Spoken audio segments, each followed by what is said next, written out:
দিনটা ছিল শনিবার, আর টিউশন না থাকায় সকাল সকাল একটু দেরি করেই উঠেছিলাম। উঠে চা করে নিয়ে রুটি দিয়ে খাচ্ছিলাম। দুপুরবেলা আমি একাই ছিলাম বাড়িতে, তো এনে নিয়েছিলাম নিজের জন্য চিকেন বিরিয়ানি, আর তার সাথে মা মনে হয় আলুর দম করে গেছিলো। অনেকদিন আগের ভিডিও, তাই তেমনভাবে মনে নেই। তো ওটাই দিয়েই লাঞ্চটা করলাম। বিকেলবেলায় এই পুচকেগুলোর ক্লাস ছিল, ড্রয়িং ক্লাস। আর আমাদের বাড়িতে যে বেলা তখন থাকতো, ওকে এই পুচকেটা এসে কী চটকাচটকি করছে। আমার কাছে তো এমনিতে আসতে চায় না, ভয় পায়, আর ওর কাছে একদম শান্তভাবে ছিল। আর একজন তো দেখে ভয় পাচ্ছিল, তাই দূরে বসেছিল। আর ওকে দেখো কি ভালো ওর কাছে লেগেছে, ওর যে ওরকে ছেড়ে যাচ্ছিলই না। যাই হোক, তারপরে ওকে মানে ওদেরকে ছেড়ে এসে আমি একটু বাজার করে আনলাম। এখানে ওই চিকেন আর মাছ আই গেস ছিল, আর তার সাথে এখানে দুজনকে গিফট দেওয়ার ছিল, তো ওটাই।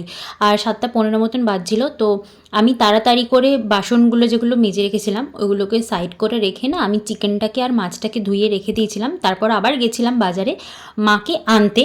মায়ের হাতে একটা বড় ব্যাগ ছিল, তো সেটাই আনতে। তারপরে মা আসার পরে ট্রপিকানাটা দিলাম মাকে একটু।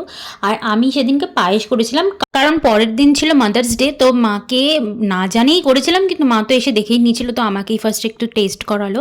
তারপর মাও একটু খেলো, টেস্ট করেই দেখেছিল একটুখানি। তারপর ওই ট্রপিকানাটা একটু খেলাম। ট্রপিকানাটা খেলাম বলছি, মানে এটা হচ্ছে ওই ট্রপিকানার পমোগ্রেনেট জুস।